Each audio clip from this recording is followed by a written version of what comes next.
Bismillahirrahmanirrahim. Assalamualaikum warahmatullahi wabarakatuh. Alhamdulillahirrahmanirrahim. Allahumma sholli wa sallim wa barik ala nabiyyina Muhammadin wa ala alihi wa sahbihi ajma'in amma ba'du. Yang saya hormati para asesor yang selalu dirahmati oleh Allah. Perkenalkan, saya Arif Febrianto, saya dosen Universitas PGRI Yogyakarta. Pada kesempatan ini, saya akan menjelaskan tentang teknik pengajaran saya dengan menggunakan metode Delivery, Interaction, and Assessment pada mata kuliah Pendidikan Agama Islam. Sebelum saya menjelaskan lebih lanjut, saya akan menjelaskan deskripsi singkat, kemudian capaian yang diharapkan mengenai mata kuliah saya yang saya laksanakan selama 1 semester. Mata kuliah Pendidikan Agama Islam merupakan mata kuliah wajib pada S1 Program Studi Pendidikan Guru Sekolah Dasar dengan kode mata kuliah UKM 46101, mempunyai bobot 2 SKS dan berada di semester 1.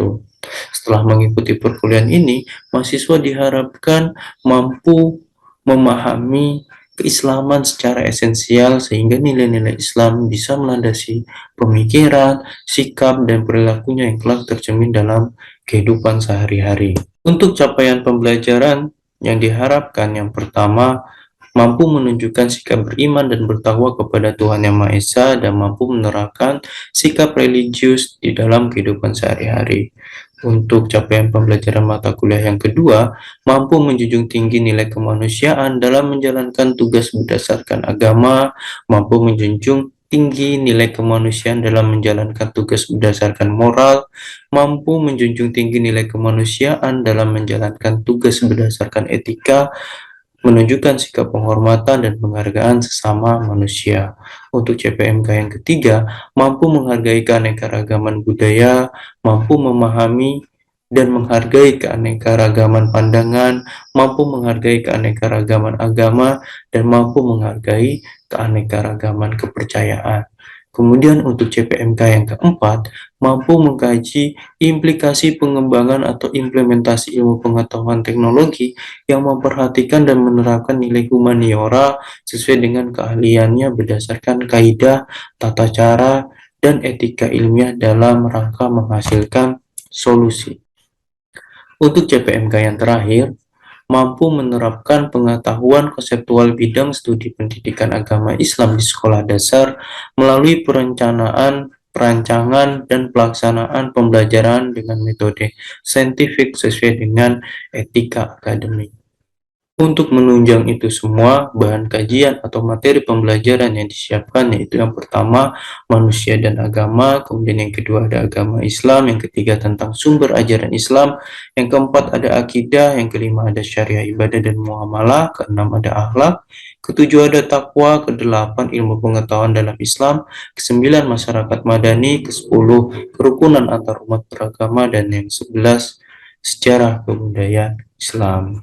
Referensi yang saya gunakan ada utama dan penunjang. Yang utama ada Marzuki tentang Din al-Islam, buku teks pendidikan agama Islam dari perguruan tinggi. Kemudian ada dari Muhammad Yazid 2020 tentang fikih muamalah ekonomi Islam. Yang ketiga ada Dimyauddin tentang pengantar fikih muamalah, buku milik Haidar Musyafa, fikih ibadah dan muamalah terlengkap. Kemudian ada Imam Tolha Sumanto M. Nuruddin Hussein tahun 2016 tentang pendidikan agama Islam dalam lintasan sejarah.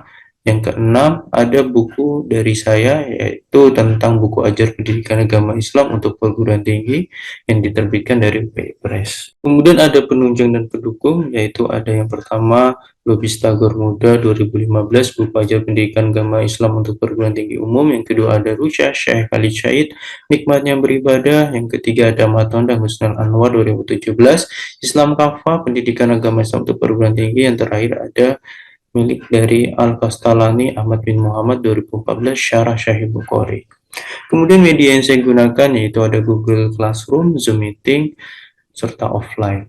Berikut merupakan gambaran dari pertemuan yang saya lakukan dalam 1 semester. Pada pertemuan pertama, Saya melakukan kontrak perkuliahan. Di sini saya menjelaskan tentang RPS, silabus mata kuliah, kemudian orientasi perkuliahan, bahan kajian, mata kuliah pendidikan agama Islam. Di sini kita bikin rule kontrak kuliah. Saya jelaskan bagaimana sistem penilaian dalam satu semester, apa yang harus mereka lakukan, tugas yang mereka dapatkan selama satu semester. Untuk pertemuan kedua, saya membahas tentang konsep dasar pengkajian manusia dan agama. Di sini saya berikan materi tentang pengertian manusia, pandangan Al-Quran mengenai manusia, pengertian agama, hubungan agama dengan manusia dalam kehidupan dengan menggunakan small group discussion. Untuk pertemuan ketiga, saya membahas tentang konsep agama Islam.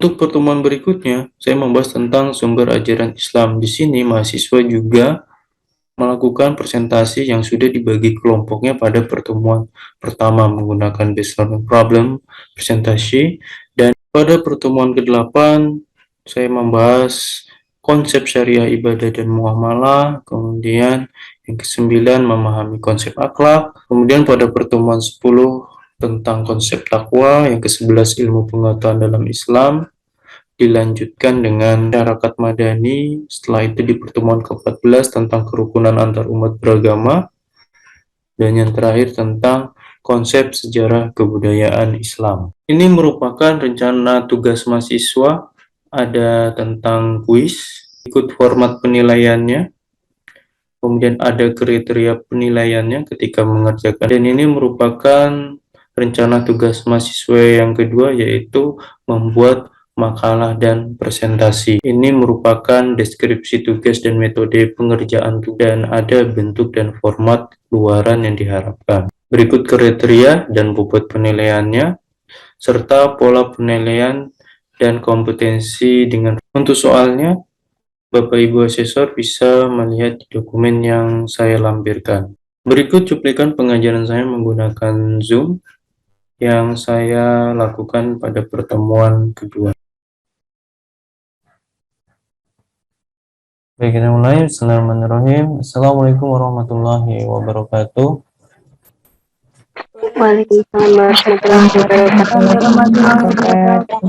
Alhamdulillah, nahmaduhu wa nasta'inuhu wa nastaghfiruh wa na'udzu billahi min shururi anfusina wa min sayyiati a'malina.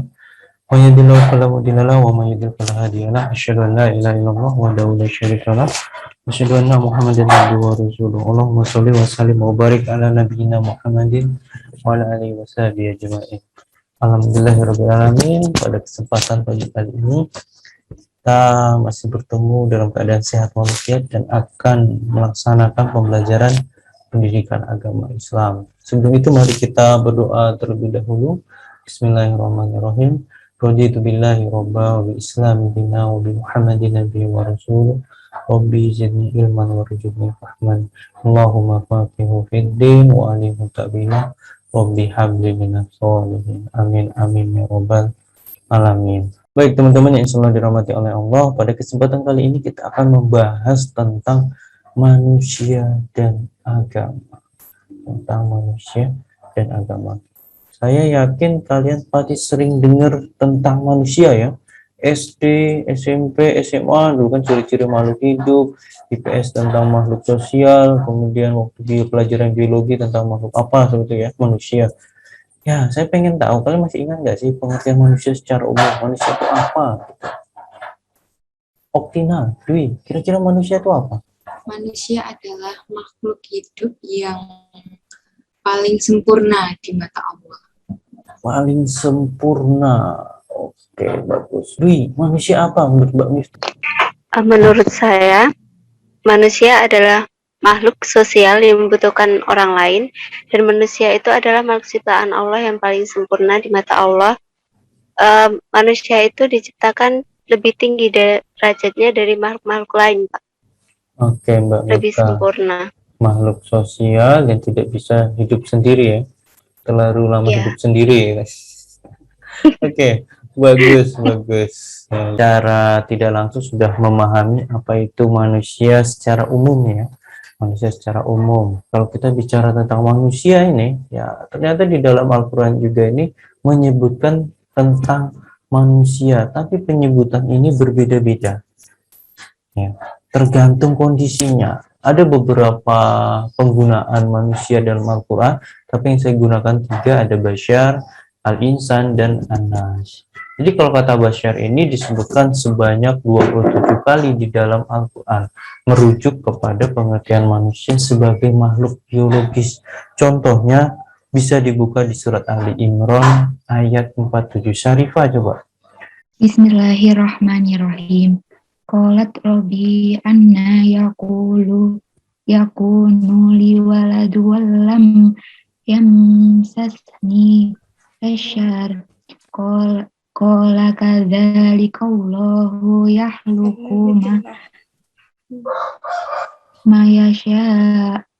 Idza qadha amran fa inna ma yaqulu lahu kun fayakun. Bagus, terima kasih Mbak Syafira ya. Yaqulu lahu kun fayakun, maka jadilah.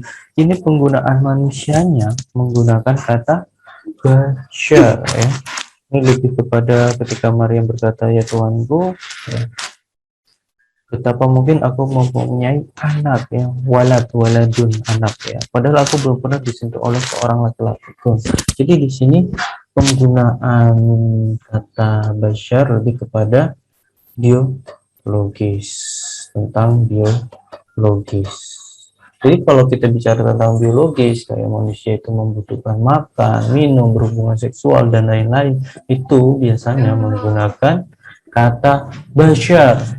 Ya, yang kedua ada Al-Insan. Ini dituturkan atau ditemukan sebanyak 65 kali di dalam Al-Quran. 65 kali di dalam Al-Quran. Lebih kepada, kalau tadi makhluk biologis, ini makhluk psikologis. Coba dibuka surat Al-Ahzab ayat 72. Fitri, yuk Fitri yuk. Bismillahirrahmanirrahim. Inna aradna al-amanata 'ala as-samawati wal ardi wal jibali fa'abaina an yahmilnaha wa ashfaqna minha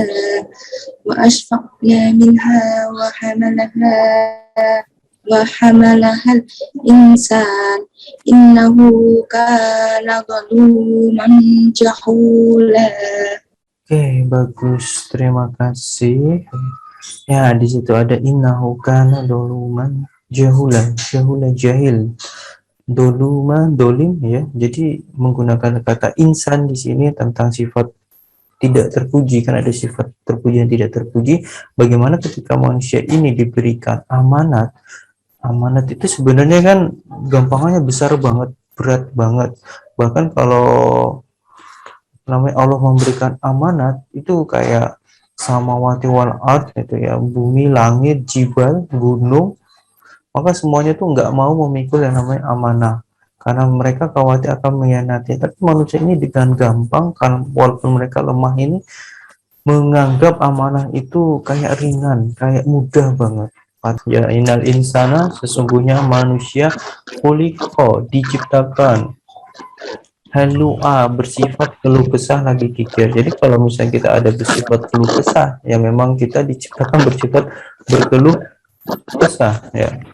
Ketika kita ditimpa kesusahan, kita akan berkeluh kesah. Kemudian apabila kita ditimpa kebaikan ya, wa idza masyahun khairu manua, kita didapatkan kebaikan atau harta, kita menjadi kikir. Umumnya manusia itu suka mengeluh, punya sifat buruk berupa keinginan atau ambisi yang berlebihan yang perlu kita tekan nafsu kita ya. Sedikit sabarnya, banyak berkeluh kesah. Jika ditimpa kesulitan berupa kemiskinan atau sakit, mereka banyak mengeluh, meratapi nasib, kadang juga ngutuk keadaan, serta diliputi kesedihan yang berkepanjangan. Ini nah, kemudian kita masuk ke Anas. Anas ini ya, surat Anas ya, kalian sering dengar ya, disebutkan paling banyak sebanyak 240 kali di dalam Al-Quran, mengacu kepada manusia sebagai makhluk apa? Siap. Oke, nice, makhluk sosial. Nah, bisa kalian temukan di surat Al-Baqarah ayat 8. Wa minan nasi man yaqulu amanna billahi wa bil yawmil akhir wa ma hum bimu'minin, ya. Di antara manusia ada yang mengatakan kami beriman kepada Allah dan hari kemudian, padahal mereka itu sebenarnya bukan orang yang beriman. Jadi maksudnya di sini ketika di antara manusia ada sekelompok orang yang bimbang dan bingung antara menjadi bagian yang ini atau menjadi bagian yang kafir. Lagi di sosial, makhluk sosial. Kita lanjut. Nah, Ibnu Jauzi membagi umur manusia menjadi 5 masa. Maksudnya di sini ya ada masa kanak-kanak, masa muda, dewasa, tua, dan usia lanjut. Kira-kira masa kanak-kanak ini dari lahir sampai berapa? Masa kanak-kanak. Siapa tadi, Mas siapa? Ilham, ya? Ilham, dari dilahirkan sampai berapa kira-kira, Ham? Menurut saya dari masa 3,5 sampai 6 tahun, Pak. Dari 3,5 sampai 6 tahun, malah turun. Ya, jadi masa kanak-kanak ini sejak dilahirkan ini masuk masa kanak-kanak. Jadi balita, bayi, balita dan lain-lain itu masuk masa kanak-kanak hingga umur 15 tahun. Ini kalau menurut konsep Ibnu Jauzi, ya. Jadi masa kanak-kanak umur dari dilahirkan sampai umur 15 tahun.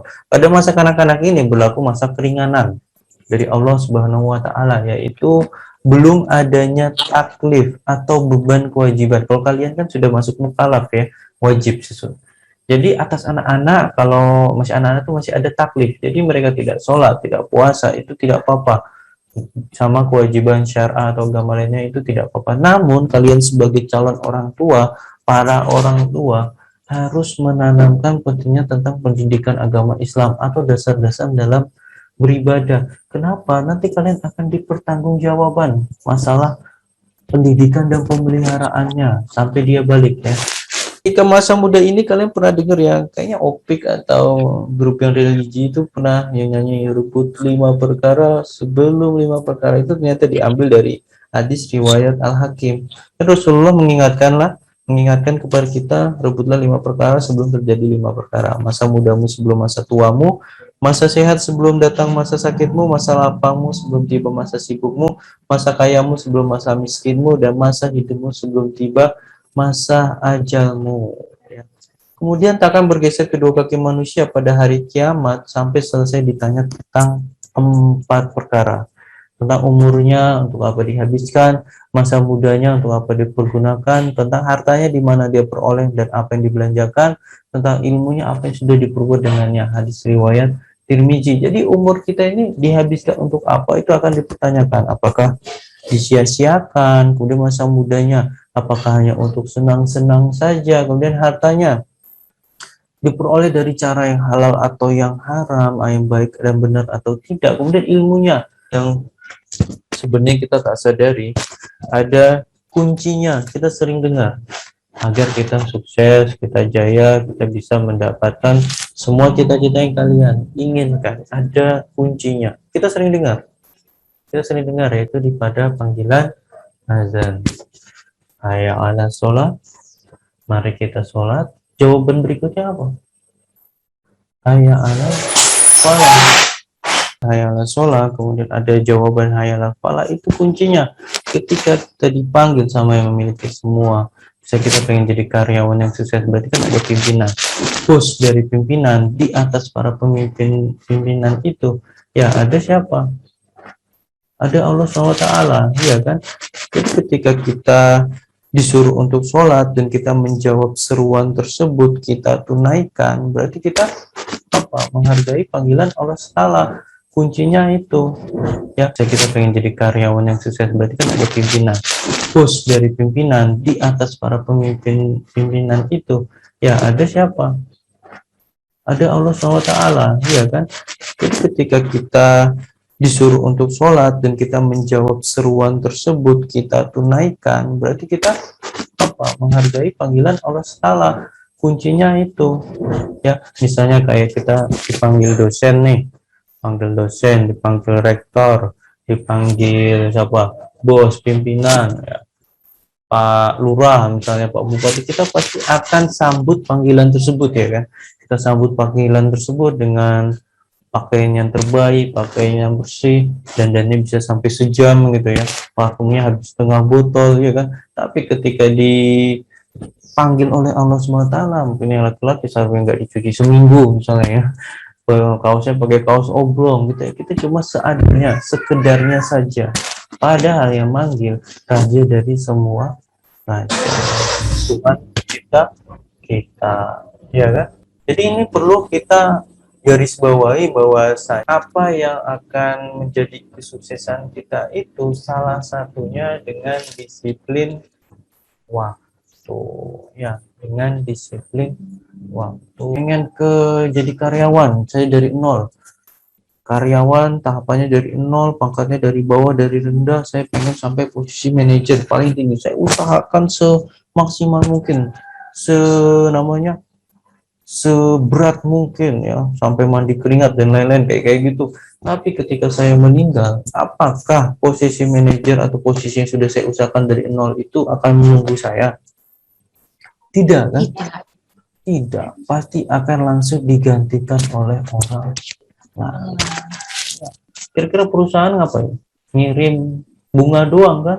Terima kasih atas kerja kerasnya, turut berduka cita. Ya seperti itu. Jadi harta kekayaan, orang tua yang kita sayangi, semuanya itu tidak bisa kita bawa di dalam kubur. Hanya amal yang menemani kita di dalam kubur. Kayak gitu. Jadi belum tentu apa yang kita usahakan sedemikian keras ini akan menemani kita. Kalau kata Ali bin Abi Thalib radhiyallahu anhu, kejarlah dunia seakan-akan engkau hidup selamanya, kejarlah akhirat seakan-akan engkau meninggal besok, wafat besok. Jadi kita mau menjadi orang kaya, orang sukses, boleh tidak? Boleh, memang malah dianjurkan biar kita bisa sambil bersedekah, membantu yang lain dan lain-lain.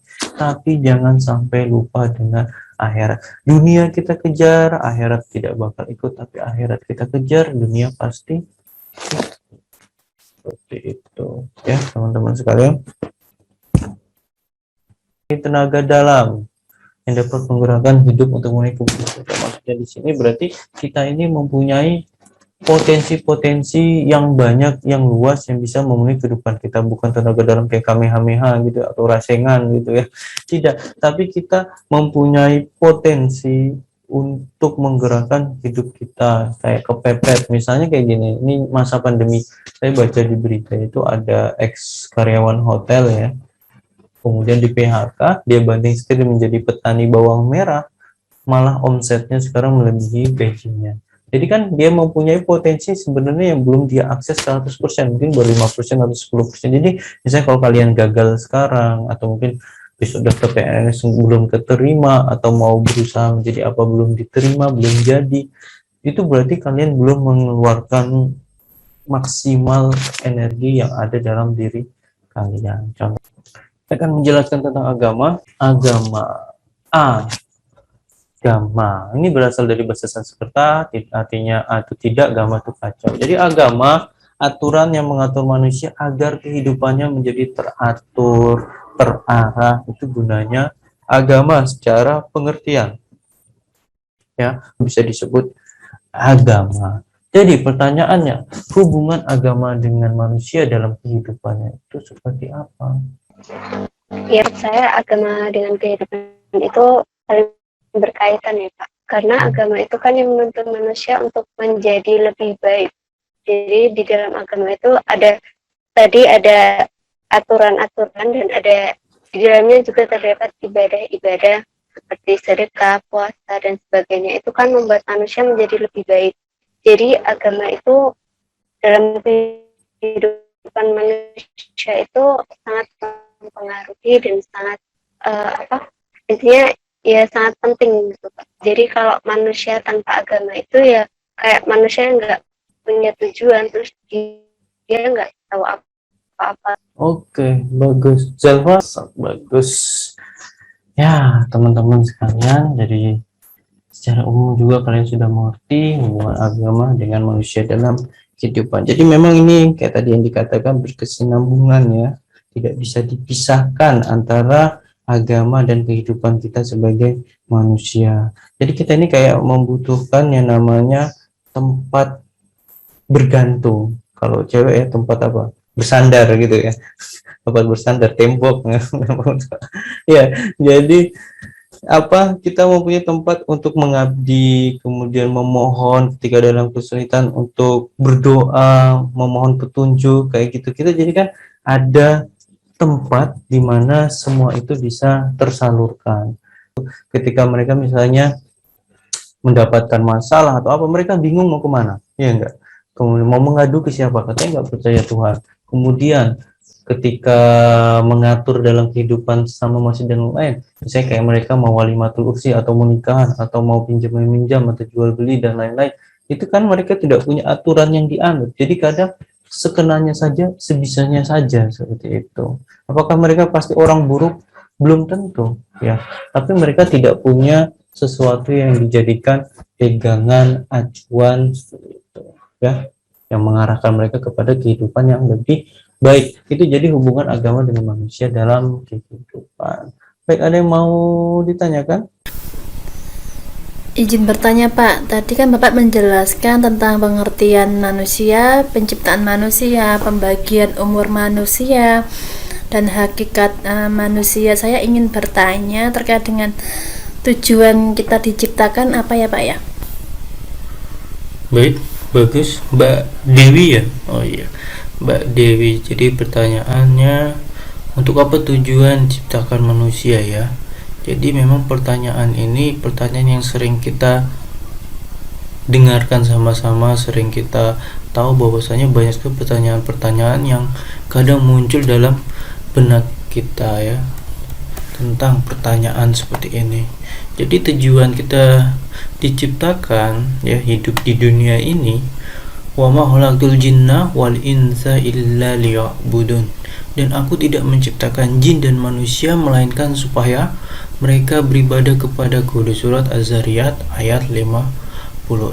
Jadi Allah ini memerintahkan kita itu tidak hanya hidup, makan, minum, tidur ya, bekerja, tapi ada tujuan besar di balik semua itu, yaitu agar kita beribadah kepada Allah SWT ya. Di surat Al-Mu'minun ayat 115 Allah berfirman, afahasibtum annama khalaqnakum abasan wa annakum ilaina la turja'un.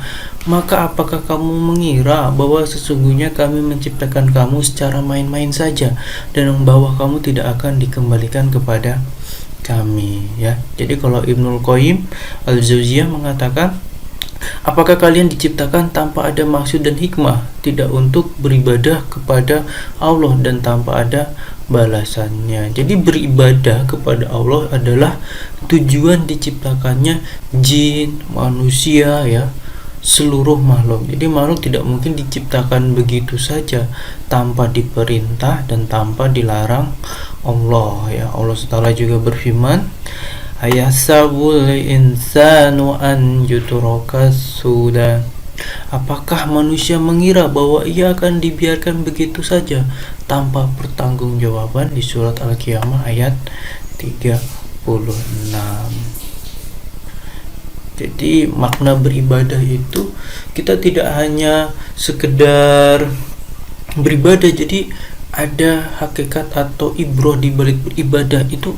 Kita bisa mengenal, mencintai, tunduk kepada Allah ya, bahwasanya memang bukan Allah yang membutuhkan ibadah kita, tapi dengan kita beribadah kita bisa meningkatkan iman kita, bisa merasa mengenal Allah, bisa merasa mencintai Allah, takut dan bertaubatnya. Jadi itu adalah makna ibadah. Di antara bentuk ibadah ada sholat, zikir, doa, dan membaca Al-Quran. Gitu ya Mbak Dewi. Cukup jelas ya. Oke, teman-teman nanti bisa namanya kalau ada yang ingin bertanya, kurang paham, tiba-tiba terbesit pertanyaan, silakan dituangkan di classroom, nanti insya Allah langsung saya jawab gitu ya. Kurang lebih saya mohon maaf, banyak salah kata atau yang tidak berkenan saya mohon maaf. Kita akhiri dengan bacaan hamdalah bersama-sama. Alhamdulillahirrahmanirrahim. Alhamdulillahirrahmanirrahim. Asyhadu an la ilaha illa anta astaghfiruka wa atubu ilaik. Ya, assalamualaikum warahmatullahi wabarakatuh. Waalaikumsalam warahmatullahi wabarakatuh. Ya, Terima kasih, Pak. ya, saya N ya, teman-teman.